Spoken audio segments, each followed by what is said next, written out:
So hi everybody and welcome to episode 85 of Level Up, 60 minutes of live Q&A where your questions and votes really do drive the show. A very warm welcome to everybody joining on both LinkedIn and YouTube. Do let us know your name and of course the city from where you are joining in the chat. We do love to hear from you and get everybody involved. Shanice, Ella and Adriana are on social today, so they're going to be chatting with you and they'll post into the chat a link to vote up the questions that you would most like answered from the panel, and of course to be able to add your own.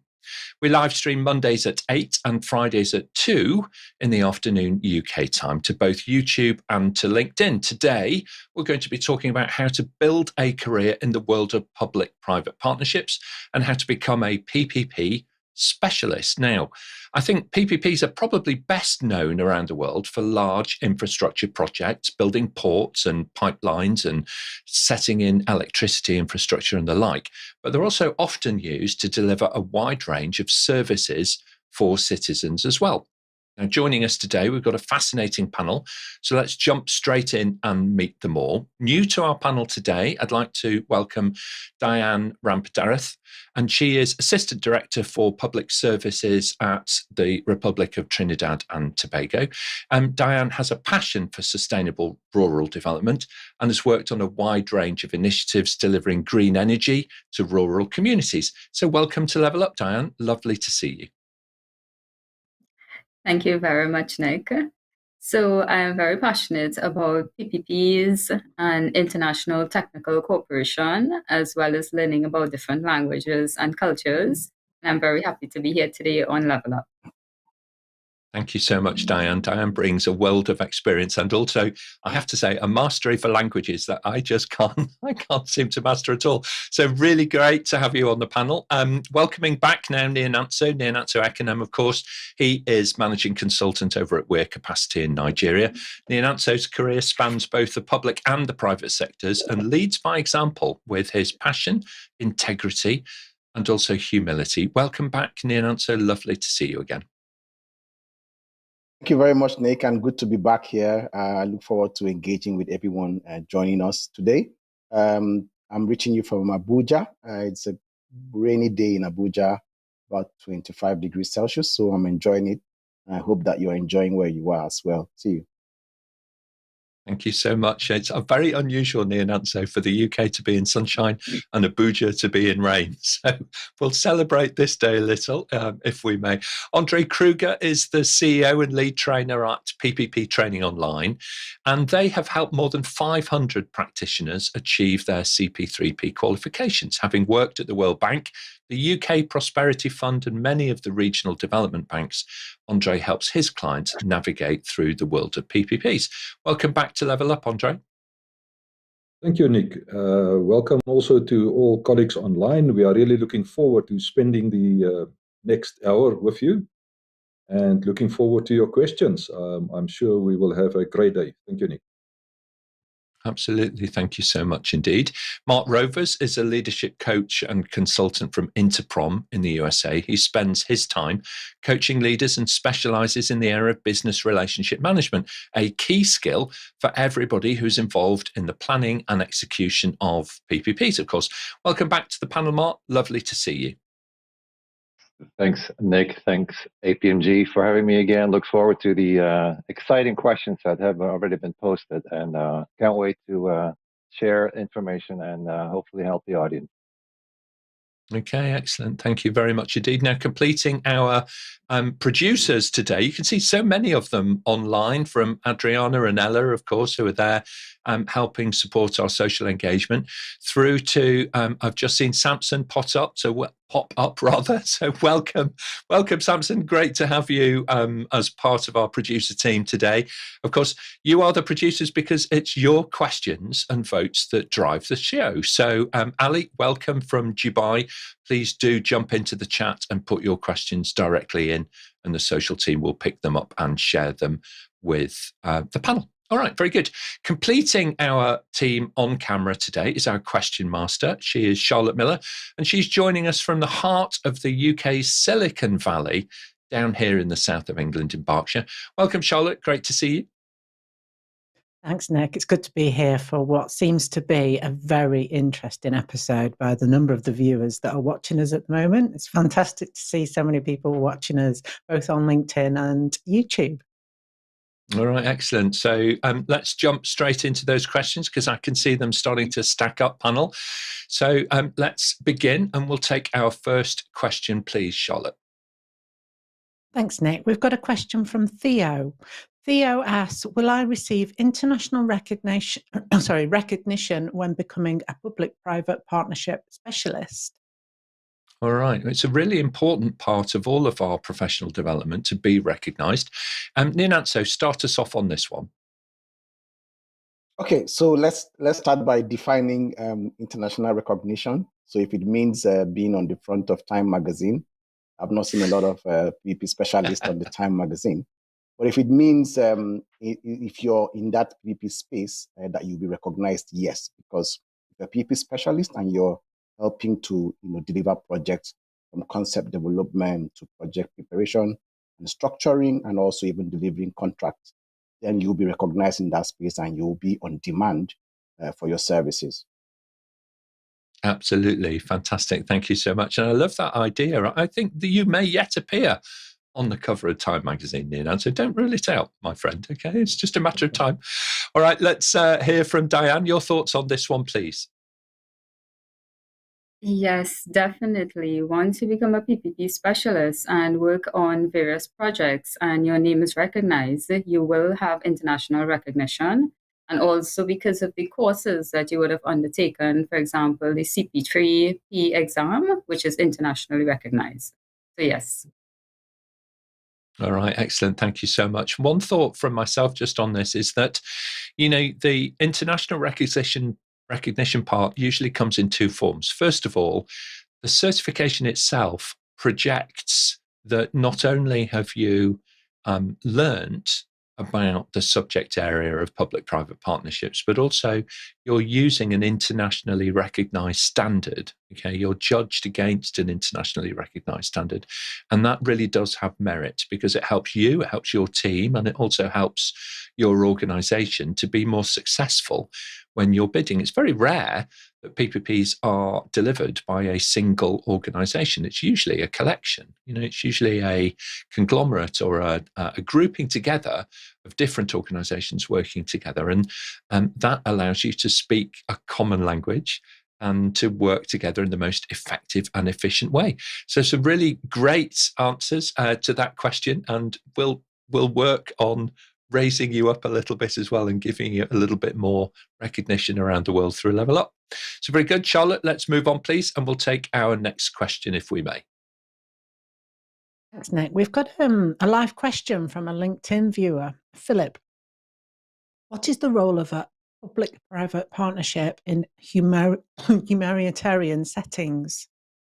All right, so humanitarian type situations. Nyananso, start us off with your thoughts on this, please. Yeah, this is a very interesting question because we've come across this. People have asked, is it possible to have a public-private partnership in the humanitarian or non-governmental NGO sector and all that? And yes, it's possible because it doesn't really mean the private sector is there to deliver profit for themselves and over-bloated profit. It's about delivering value. And so if you structure the project well, that gives the private sector the opportunity to deliver value, meaning using their skills and expertise and experience to deliver value. That means they can deliver projects on time and on budget and also get the level of profit they are looking at. Something in that space should be something that is within a range that is not commercially high. Then yes, it's very, very possible. We've seen a few projects where NGOs have, partnered with private sector to deliver projects. So in the humanitarian space, you may not call it public-private partnership because if the humanitarian, impact investors come in, that's not the public. But if it has to do delivering projects through the public, then that's when it's a public-private partnership.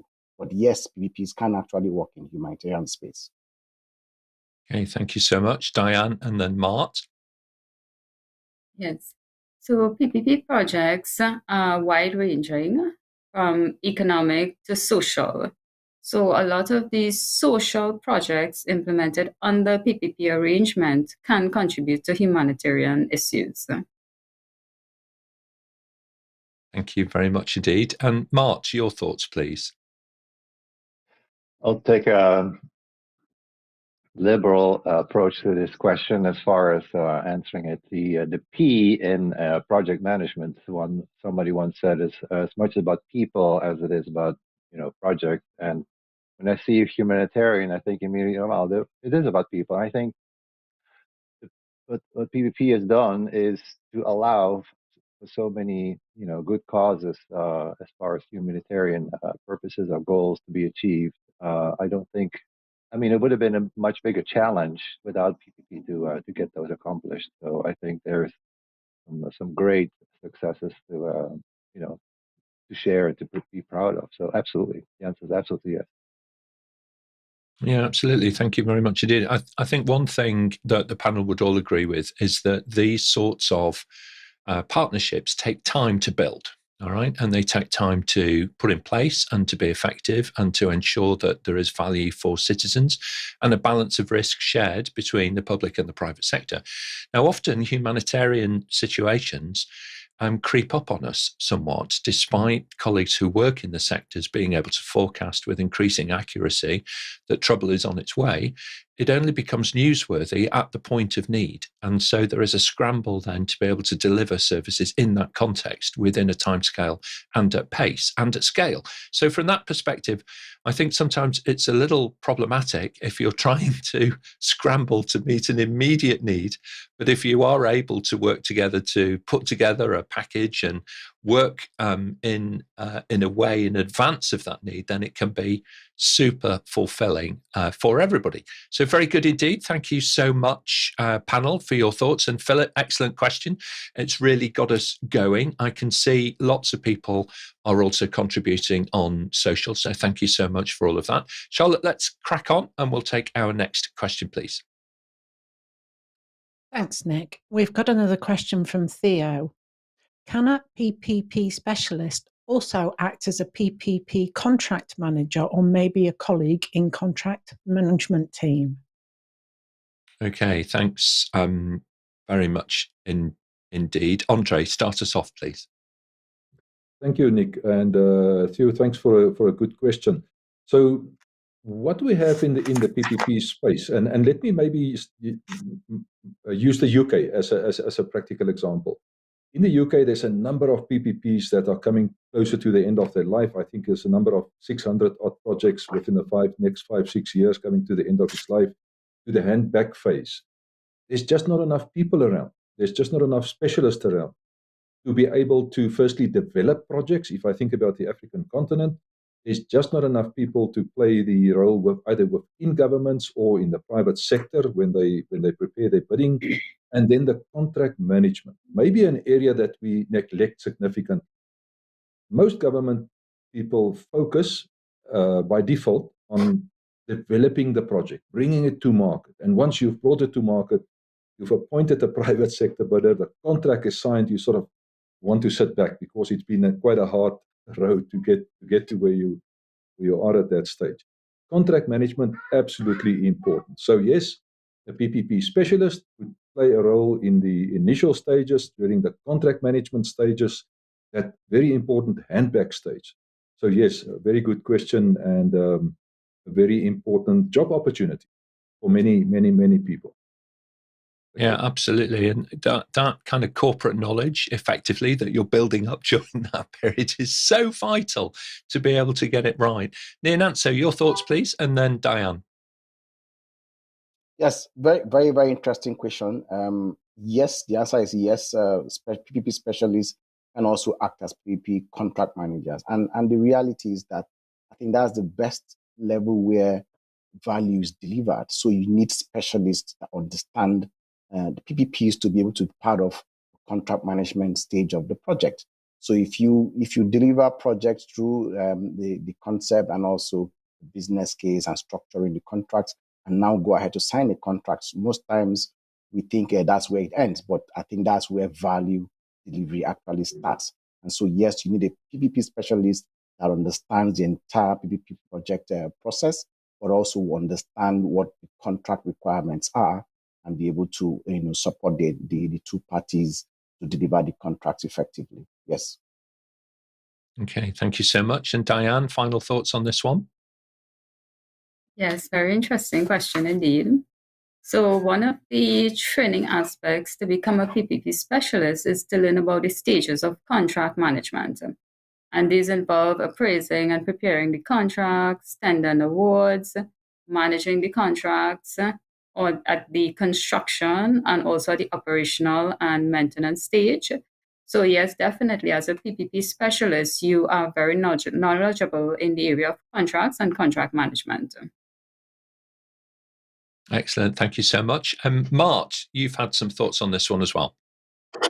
Yeah, if you think about it, we're talking about projects the whole time, right? And then we think, oh, a project is done, so hands off, we're going off to something else. But with these types of projects, I mean, this goes on after project completion, right? So there's this long phase in this life cycle, where so much more has to be managed, where maybe the private partner wants to start making some money of all the investments, so to speak. So in other words, that happens after project completion often. So contract management, absolutely. I mean, this goes on for much longer than that. So maybe there's some confusion there as well. As in, yeah, this is not done when the project is done. So contract management plays a huge part here. Yeah, absolutely right. And in so doing, I think that there are always checks and balances in all of this. As we develop our understanding about a situation, this can grow for years before the award of contract. And so it would be crazy to lose all of that knowledge, and simply not to take advantage of it. And indeed, the relationships, people cycle through all organizations, don't they? There'll be some people at the beginning, at the early definition phases, who are not there, to fulfill the multi-year delivery of the PPP contract and ensure that the value is delivered. But there's this process all of the time, rather like running a relay race, where the baton needs to be handed over and there needs to be a firm grasp between one incumbent and their successor, so that the baton is never dropped and that there's that full and even transfer of knowledge and so on to ensure the successful delivery. Because otherwise, we're in the situation of not learning the lessons from projects that have had a more tricky periods in the past. And it's super, super important to maintain that. So very, very good indeed. Really great question, Theo. Thank you so much for submitting it. And Charlotte, if we may, let's take our next question. Thanks, Nick. We've got a question from Theo again. Does becoming a PPP specialist mean that I can participate in a government PPP project team and or participate in a private sector transaction advisory team? All right. Well, you certainly do need that's quite all right. We certainly need expertise on both sides. So let's start off from Andre, and then we'll hear from Nyananso. Yes, thank you, Nick. Obviously, very, very important. Maybe just this little anecdote in the training that we do before COVID, granted, when we could still do classroom sessions. The best sessions were always those where we had public and private people in the room, because the outcomes of what we are doing in the PPP space, both parties have got the same interests. So yes, for sure, if you become a PPP specialist, you can play on either the government side as a project manager, as a contract manager, as per the previous question, or you could sit on the private sector side, working with a private sector team. And there's great expertise needed on both sides of the spectrum. Thank you. Excellent. Thank you so much, Nyananso. Yes, I think the question is it's a very good one as well. So there's this assumption that a PPP specialist will always be a private sector person coming with, the experience and everything. And to be told, I have experienced knowledge mismatch between the private and public, where we had better knowledge in the public than from the private. Right. And I also have Yeah, experience the other way around. From the public, you have better knowledge from the private more than the public. So it's important we have, adequate knowledge, skills, and expertise and experience across board, both in the public and the private. And it is, it would be very, very good to have PPP specialists in the public sector and also in the private. That way you have, you can align your knowledge and experience to deliver good projects. Absolutely right. It's such an important thing to match those skills and therefore to be able to add value equally to each other. Dianne, your thoughts on this? Yes, thank you, Nick. So most countries have a PPP unit established within a governmental entity, depending on how mature your economy is in terms of the PPP implementation. For example, you can be a developed country or you can be an emerging market and developing economy now going into the PPP sphere. So definitely working as a PPP specialist in a governmental unit can contribute to ensuring the successful implementation of these projects, as well as if you choose to work in the private sector, bringing your knowledge can again ensure that PPPs are successfully implemented. So the more knowledge and business we have with PPP experience would be better. Thank you so much, everybody. Now the thing that I would say with this as well is that, developing these specialisms, and Dianne, to your point, about setting up a unit, there's a considerable experience now around the world of what does a good public-private partnership looks like. And that guidance is embodied within the World Bank body of knowledge, and access to the World Bank body of knowledge is free. Okay, it's online all of the time. I'll ask one of the social team to find a link to it for everybody. But that body of knowledge and that guidance is available to all. And so if you've not had the opportunity yet to set up such a community of practice or a centre of excellence, if you like, within government, then have a little read of that and reach out to the colleagues on the panel today. We're all on the APMG International website. You can find us really easily. Just search for Level Up, and then you'll see all of our biographies on there, and a little link that you can click on and connect with us on LinkedIn so that you can work with us as a colleague and figure it out and see what we can do to help you to grow your community of practice around PPPs. So very good. Thank you so much, Dianne, for sharing that experience, Andre, and also Nyananso. That's really excellent. Let's move on, Charlotte, if we can, and we'll take our next question, please. Thanks, Nick. We've got a question from Margaret Smith, which has just been submitted. How can one acquire practical knowledge and experience in the PPP space as a beginner in practice? All right. Well, this is a really great question for this particular show because everybody's career has to start somewhere. Nyananso, start us off, and then we'll hear from Andre.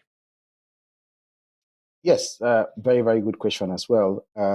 So when we do these PPP trainings, like we do at Weircapacity, where we do the APMG certification training, our objective is your application of that knowledge, not just acquiring the knowledge, but applying it. And so from experience, we've learned that, look, no matter the opportunity, just grab the opportunity. Go to another government agency or go to another private entity, work as an intern for free. Just start going through previous projects, go through how it was developed, how the business case was developed, go through the business case, go through the structuring of the contract and the tender. It means you're learning, you're trying to apply the knowledge first, and also start joining project teams. What we've done in the past is to tell people join for free so that you start getting the experience and the knowledge you need, practical knowledge. That way you can actually showcase that you have practical experience. Because if you wait to get paid to apply, then it may not happen as soon as you would want it. So start joining teams that you can do pro bono and get yourself some practical knowledge. Excellent advice there. That volunteering route is so important for our own career development. Andre, your thoughts, please, and then we'll hear from Dianne.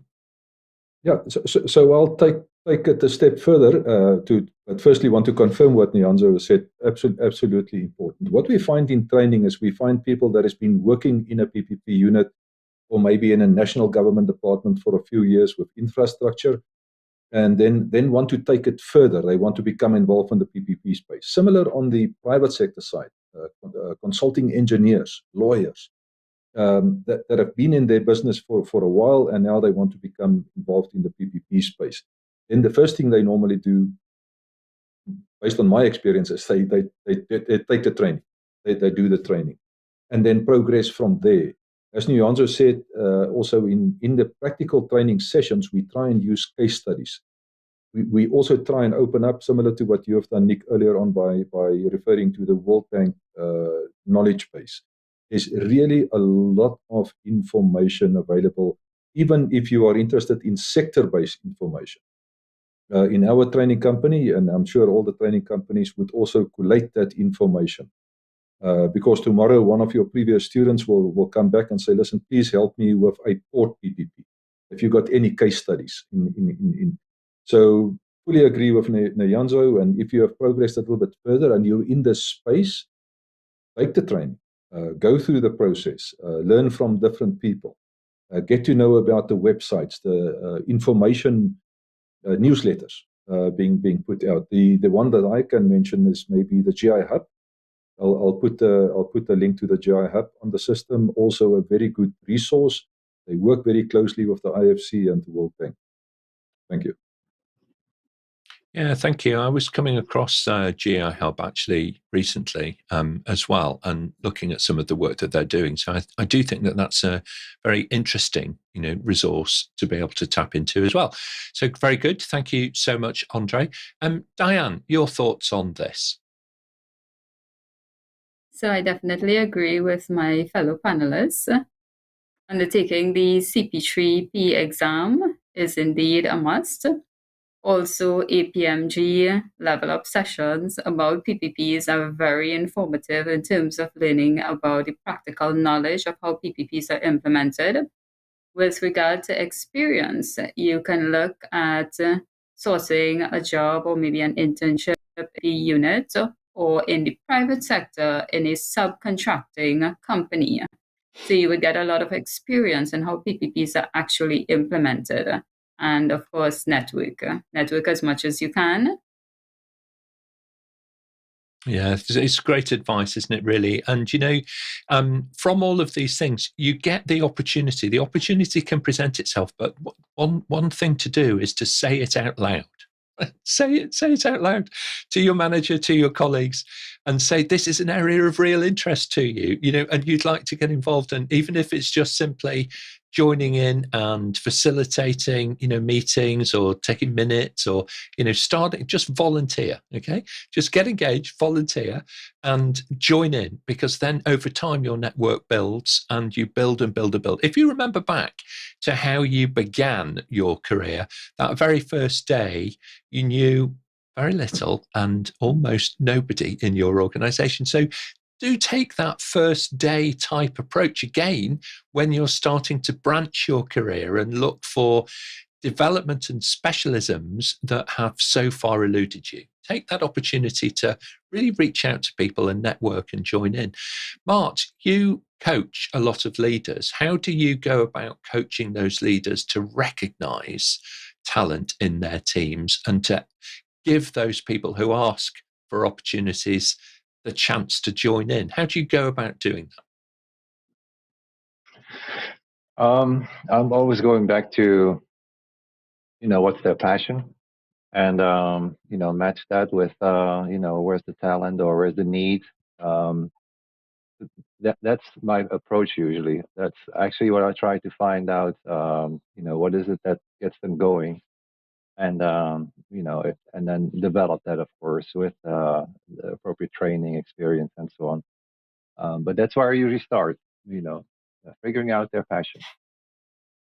Absolutely. And always remember, as an individual contributor, whatever your manager is interested in, it's really great to develop that as your passion.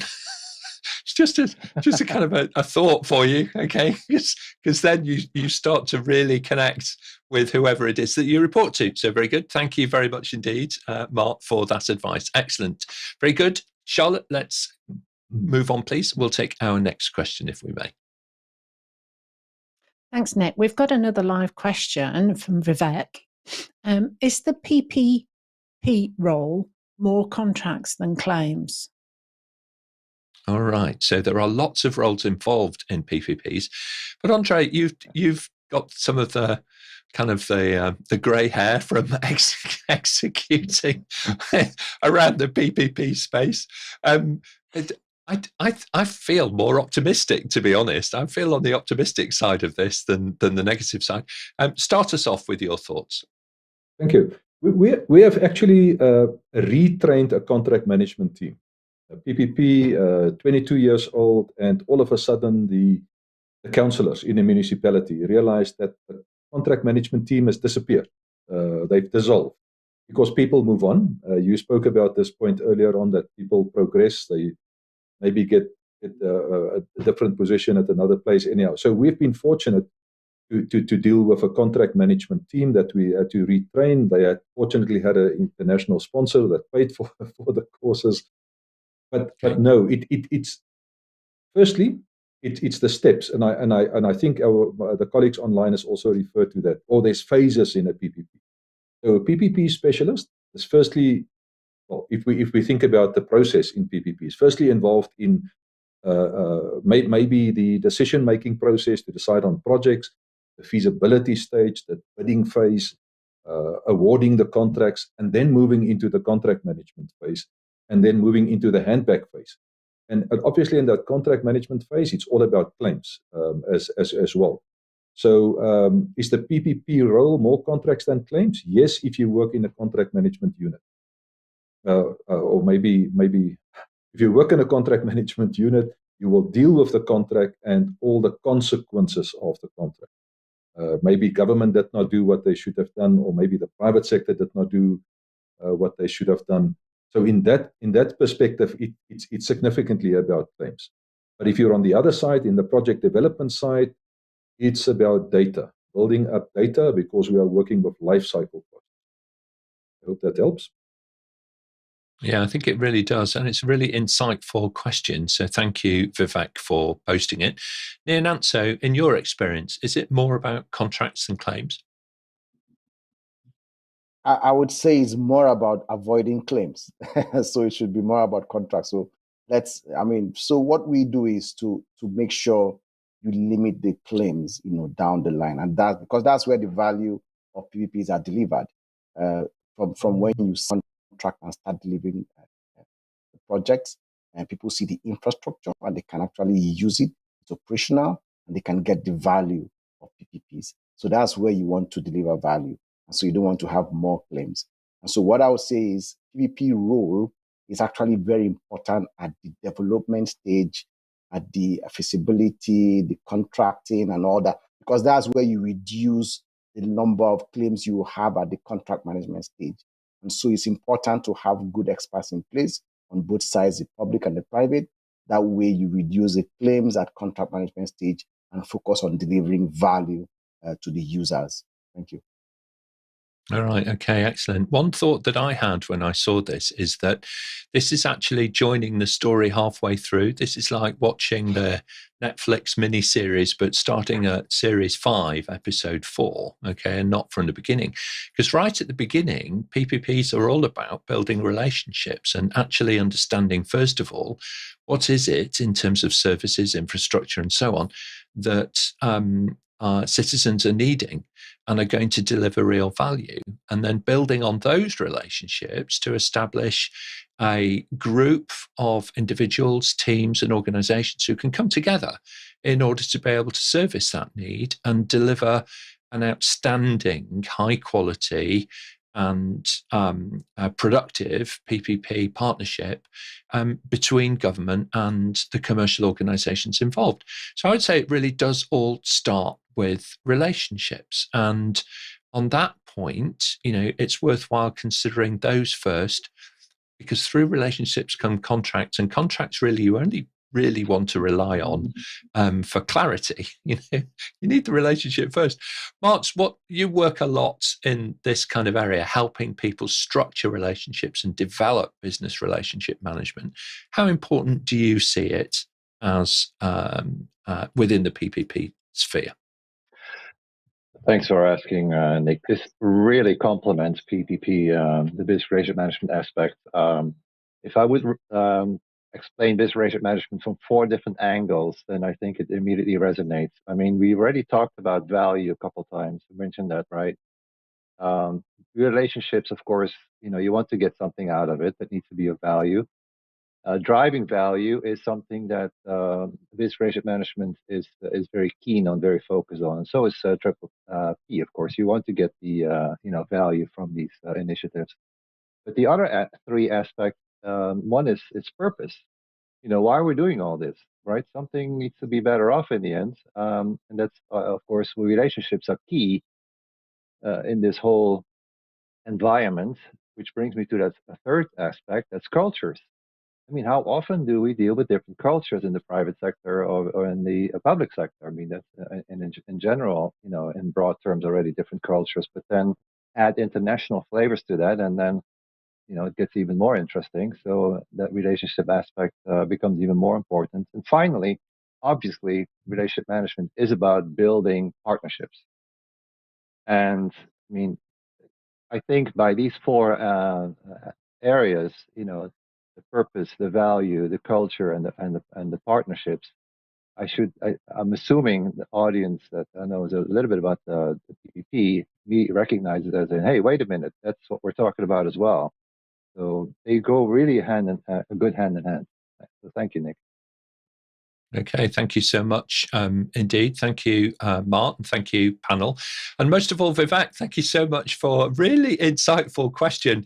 Dianne, just one thought, because you work in a very different business cultural environment, government cultural environment than I have experienced. I've not worked in Trinidad and Tobago. I've worked in many countries, but not there. What are your thoughts around trying to think about the context and the culture and trying to get that built out in building those strong relationships? Thanks, Nick.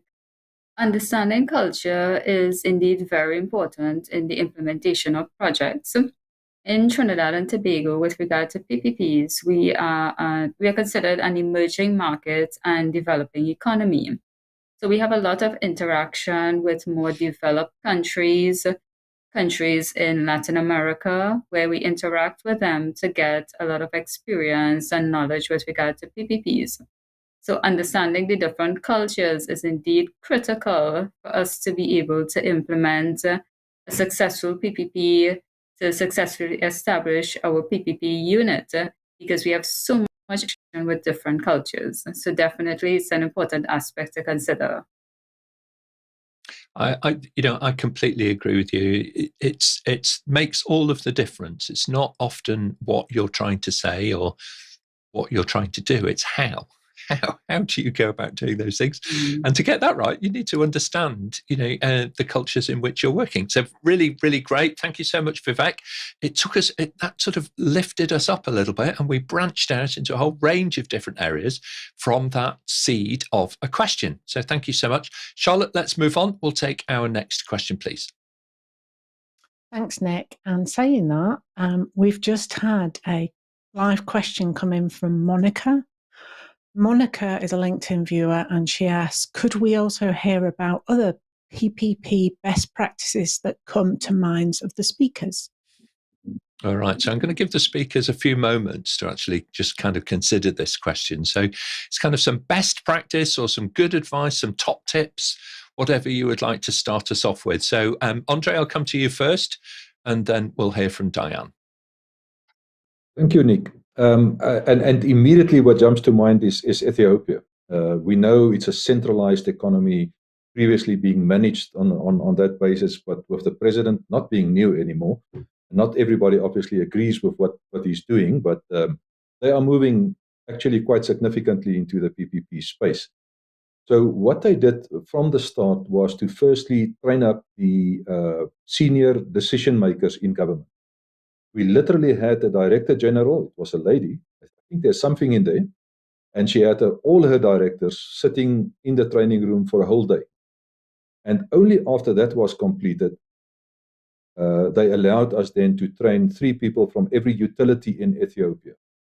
So that was a very good example, and I really think best practice. In many countries, it does not happen on that basis. We do not get the senior government people in training sessions.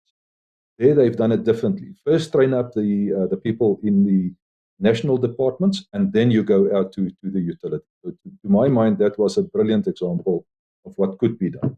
Thank you. It's so important, that visible leadership where you bring everybody in and say, okay, no, we're all going to do this together, isn't it? It really sets the tone of the entire relationship from that moment forward. So excellent. Really nice one to hear about as well. So thank you so much, Andre. Dianne, your thoughts, please. So one of the PPP best practices that I've found is the PPP framework.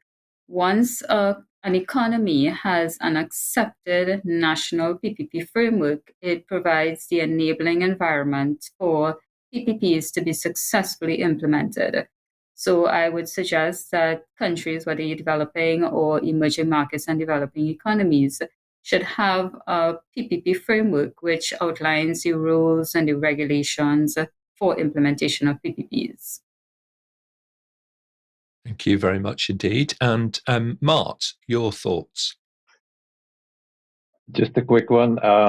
I want to phrase a quote from Michael Jordan, I think is appropriate for this one. I mean, he once said, talent wins games, but teamwork and intelligence wins championships. We can be the best PPP experts out there, but, if we're not acting as a team, right, or don't have the right knowledge or experience or expertise or brightness in the room, then there's still a whole bunch of things that may fall apart. And again, I want to emphasize on that team aspect. I mean, if you think about it, it's a unique environment in itself, right, to bring public and private sectors together. I mean, and this is just a unique way of the team aspect in essence. So hopefully that quote inspires a bit. It certainly does. Yeah, absolutely, certainly does. Because many PPP projects run for multiple years and they outlive most, certainly the working period anyway, or the appointment period of most politicians. So politicians, it's inherent in their nature to think fairly short term because their term of office is relatively short. But citizens need thinking beyond the horizon, beyond that immediate horizon, and the vision and the expertise to actually implement. Nyananso, what kind of best practice would you share from your experience around PPPs? I mean, one that comes to mind clearly is what's happening in Nigeria. Sometimes we say we have 37 countries in Nigeria because we run a federal system. So we have subnational states that are, independent states. So they have passed their own independent PPP laws and they set up their own PPP units. But the interesting thing is that the national level PPP unit brings all the 37 PPP units together annually for knowledge sharing. And that means the priorities and the needs of different states determine the PPP projects to focus on. So you can see some states looking at agricultural PPP, some look at health, some look at education, or you bring everyone together to now share knowledge. Because when you learn from others, you can actually reduce the amount of mistakes you make going forward. So it's a very good practice, which I think other countries can actually learn from, meaning projects come together to learn from each other and not building silos and start delivering on your own. Bring everyone together to learn so that in the future, we make less mistakes and can learn from what we've done in the past. Yeah, absolutely. Thank you very much. One thought for you that I picked up from a colleague, he was one of the contributing authors to the World Bank body of knowledge around PPPs. This is a gentleman called Richard Foster who lives and works in Australia. And he was sharing with me when I was at a PPP conference in Sydney that access to sizable capital markets is a really throttling factor for PPPs in the Australian market. They have a relatively modest capital market in comparison with some other countries that have access to much bigger fund bases. So one of the things that I would kind of pick out of that conversation as a non-PPP specialist is to really work on the finance side and establish connections with people that understand finance, that really understand capital markets and how to be able to get the finance to do what it is that you need to do. Because that seems to me to be one of the things that if you are understanding of it earlier in the whole cycle, then you end up constructing something which is much more likely to come to fruition in the way and in the timescale that you had previously hoped. Nyananso, am I talking nonsense, or does that make sense to you?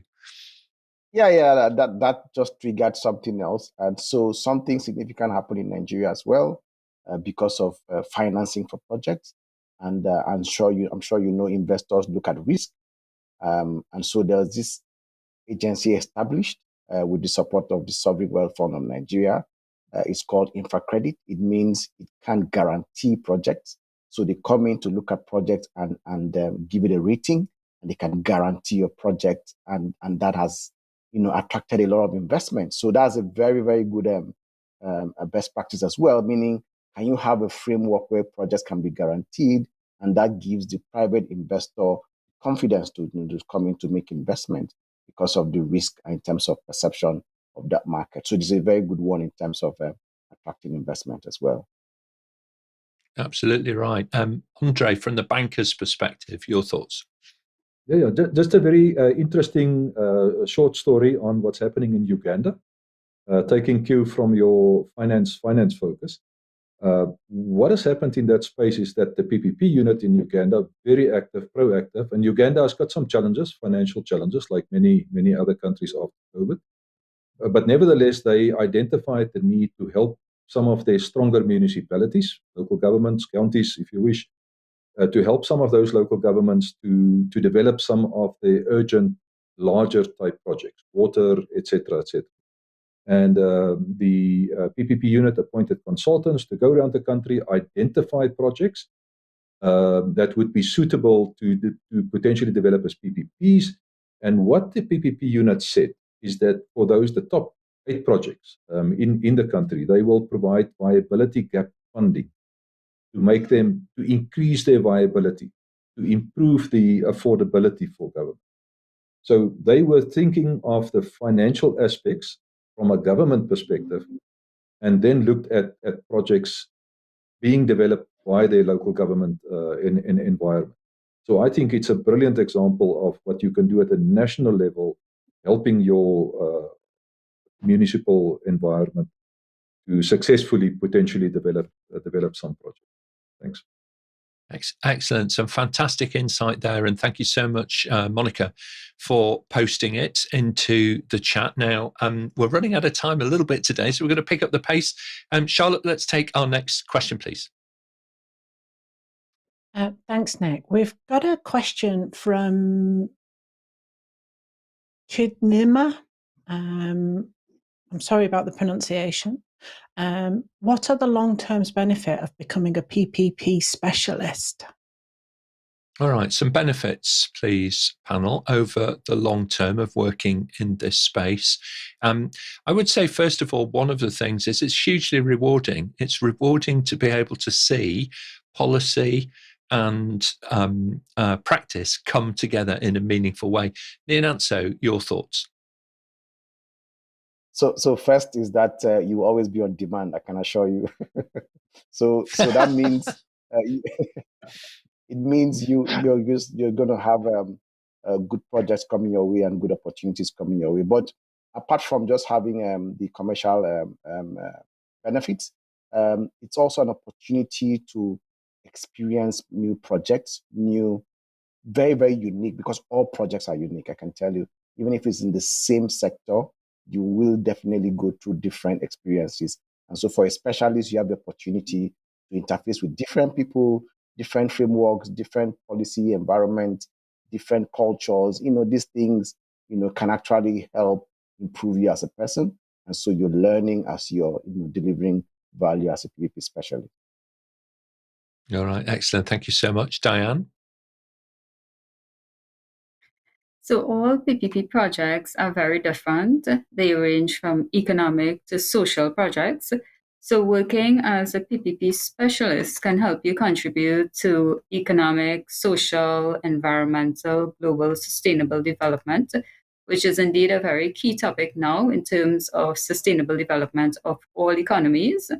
So the long-term benefits would be contributing to a better world, a better society, and improving the quality of life of citizens.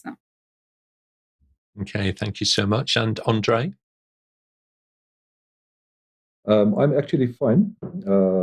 Just confirming Okay. the previous discussion that this Nyananso said that you'll never be out of a job. And just think of it. There are many projects that have been contracted for 30 years.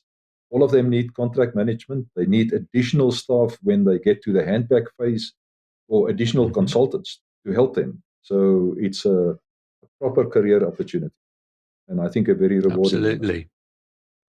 Absolutely. Thank you very much indeed, panel. The thing that I would say is that a lot of folks on LinkedIn, they kind of, I feel that they're looking for something that isn't quite there. So if you're looking for real meaningful purpose in your life, working in this space can deliver. All right. It can deliver year after year, month after month, because to Dianne's point, and to Nyananso's and Andre's and Mart's, what you're doing here is changing lives. And there's nothing better than that feeling of having gone home and made a difference. And you can absolutely make a difference in this space. Take the qualifications, learn about the subject, add value to your team, your organization, and help deliver better value for citizens in your work. It'd be fantastic. Thank you so much indeed. We have time for one more question, I think, Charlotte. So let's take our final question for the day.